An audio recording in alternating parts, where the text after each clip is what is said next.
Мне 17 лет. Наш малым учил, как, например, выражать эмоции, как не скрывать чувства, как, например, если тебе нужно выразить боль, ты должен из себя вытащить эту свою боль.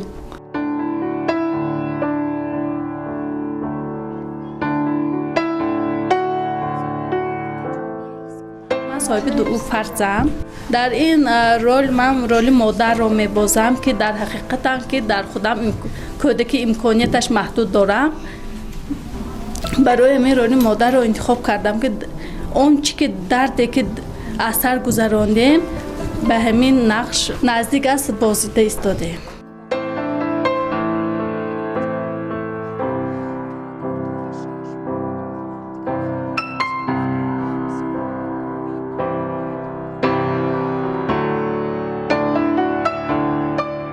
مدتی 6 ماه ما با این بچه ها کار کردیم. در یک ماه 4 مرتبه همگی درس میگذاشتیم و نمایش اول درس مهارت اکتوری با اینها آموختم، چه خیلی به صحنه برآمدن رو فهمیدم و بعد آهسته به نمایش تیار کردیم و خدا بشکر که من امروز این بچه ها می توانند که به صحنه برآیند. هنری هر آدم نیست که به صحنه برآمده یک نمایشنامه را اجرا کند. شعری که ما میگیم یک است برای همه، همه برای یک است.